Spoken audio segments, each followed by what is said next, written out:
કેમ છો મિત્રો? ગુજરાતીઓના ઘરમાં ગમે ત્યારે ખીચુનું નામ લો ને તો ખાધા વગર ના રહે. શિયાળો, ઉનાળો કે ચોમાસામાં ગરમા ગરમ ખીચું મળી જાય ને તો મજા જ પડી જાય અને દરેકને ભાવતું પણ હોય છે. ચોખાના લોટનું ખીચું તો દરેકના ઘરમાં બનતું હોય છે. પણ આજે હું એકદમ ટેસ્ટી મકાઈના લોટનું ખીચું લઈને આવી છું. ખાવામાં એકદમ મીઠું અને ટેસ્ટી બને છે. તો ચાલો બનાવવાની શરૂઆત કરી લઈએ. મકાઈનું ખીચું બનાવવા માટે મેં બધી જ સામગ્રી ભેગી કરી લીધી છે. એના માટે મેં આજે શિયાળામાં ભરપૂર પ્રમાણમાં મળતું લસણ, લીલા ધાણા પણ લીધા છે અને સાથે મકાઈનો લોટ લીધો છે. તમે પીળી મકાઈનો લોટ પણ લઈ શકો છો અને સફેદ મકાઈનો પણ લઈ શકો છો. હવે એક કઢાઈ મૂકી દઈશું. બને ત્યાં સુધી ધ્યાન રાખવાનું કે નોનસ્ટિક લેવાનું એટલે ચોંટે નહીં. અને એમાં 1 થી 1.5 ચમચી જેટલું, મોટી ચમચી જેટલું આપણે તેલ લઈશું. તેલ ગરમ થાય એટલે 1 નાની ચમચી અજમો નાખીશું અને 1 નાની ચમચી જીરું નાખીશું. અને અજમા અને જીરાને આપણે સરસ તતડવા દેવાનો છે. મકાઈના ખીચાને તમે આ રીતે વઘાર કરીને બનાવશો ને તેનો ટેસ્ટ ખૂબ જ સરસ આવશે.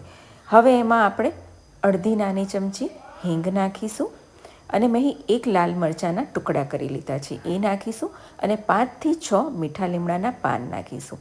અને મરચાંને લીમડાના પાનને આપણે સરસ સાતડી લેવાનું છે. જુઓ, સરસ સતળાઈ ગયું છે.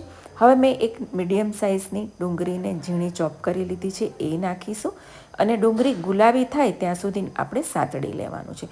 જો તમે ડુંગળી ન ખાતા હોય તો સ્કીપ કરી શકો છો. જુઓ, ડુંગળી સરસ ગુલાબી થઈ ગઈ છે.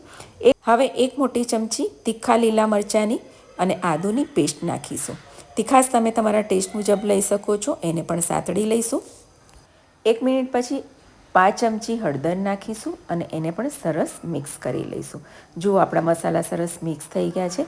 હવે મેં 1 વાડકી મકાઈનો લોટ લીધો છે. એ જ વાડકીના માપ પ્રમાણે આપણે પાણી લઈશું.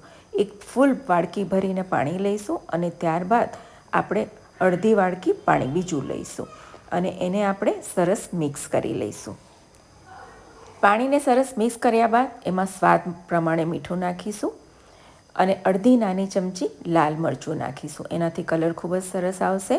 અને હવે આપણે પાણીને એક ઉભરો આવવા દેવાનો છે એટલે એને આપણે ઢાંકી દઈશું અને પાણીને થોડું ઉકળવા દઈશું એટલે મસાલા બધા એમાં ભળી જાય. જુઓ, સરસ પાણી આપણું ઉકળી ગયું છે, તમે જોઈ શકો છો અને એનો કલર પણ ચેન્જ થઈ ગયો છે. હવે આ સ્ટેજ પર આપણે મકાઈનો લોટ નાખવાનો છે અને વેલણથી આ રીતે ફેરવતું રહેવાનું છે જેથી એમાં ગાંઠા નહીં પડે. બસ તમે ધ્યાન આ જ વાતનું રાખવાની છે. ગેસની ફ્લેમ આપણે સ્લો કરી દઈશું અને વેલણથી એને આ રીતે સરસ મિક્સ કરી લેવાનું છે. મને બહુ વધારે પડતું ખીચું પાણીવાળું નથી જોઈતું એટલે પાતળું નથી જોઈતું એટલે મેં પાણીનું પ્રમાણ થોડુંક ઓછું લીધું છે. જો તમને લિક્વિડ વધારે પસંદ હોય, ઢીલું, તો તમે પાણી 2 વાડકી લઈ શકો છો. હવે એને આપણે ઢાંકી દઈશું અને 1 મિનિટ માટે એને સરસ કૂક થવા દઈશું. જુઓ મિત્રો, 1 મિનિટ થઈ ગઈ છે અને ફરીથી આપણે એને વેલણથી ફેરવી લેવાનું છે. આ રીતે આપણે 2 થી 3 મિનિટ માટે આપણે સરસ આ રીતે વચ્ચે 1-1 મિનિટમાં આપણે એને ફેરવતા રહીશું. લગભગ 3 મિનિટ થઈ ગઈ છે. હવે એને ફરીથી ઢાંકી દઈશું અને થોડીવાર એને કૂક થવા દઈશું. જુઓ, સરસ કૂક થઈ ગયું છે. હવે આ સ્ટેજ પર 1/2 કપ મેં અહીં ખાટું દહીં લીધું છે. દહીં નાખવાથી ખીચાનો ટેસ્ટ ખૂબ જ સરસ આવે છે. હવે એને મિક્સ કરી લઈશું. તમે દહીંની જગ્યા પર જ્યારે પાણી લો ને ત્યારે તમે છાશ પણ લઈ શકો છો.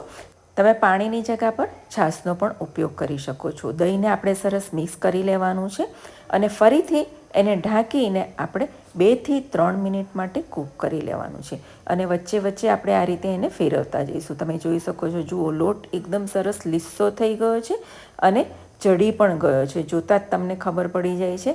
હવે ફરીથી એને ઢાંકીને 1 મિનિટ માટે આપણે કૂક કરી લઈશું. જુઓ મિત્રો, 1 મિનિટ થઈ ગયું છે અને લગભગ 5 થી 7 મિનિટ થઈ ગઈ છે અને આપણો લોટ સરસ રંધાઈ ગયો છે અને કૂક થઈ ગયો છે.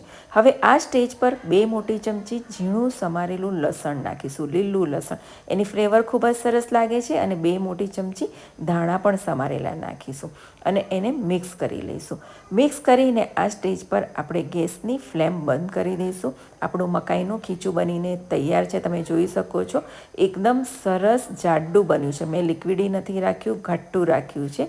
અને તમે આ લોટમાંથી તમે એની પાપડી પણ બનાવી શકો છો. જુઓ, અને સરસ કૂક પણ થઈ ગયું છે. ખીચું બને ત્યારે એને ગરમા ગરમ ખાવામાં આવે છે. જુઓ મેં એક આ રીતનો પડિયો લઈ લીધો છે અને એમાં આપણે ખીચાને સર્વ કરી લઈશું.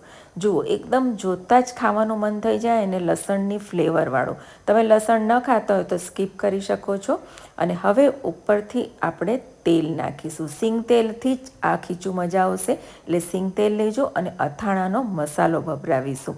તમે અથાણાના મસાલાની જગ્યા પર લાલ મરચું પણ નાખી શકો છો.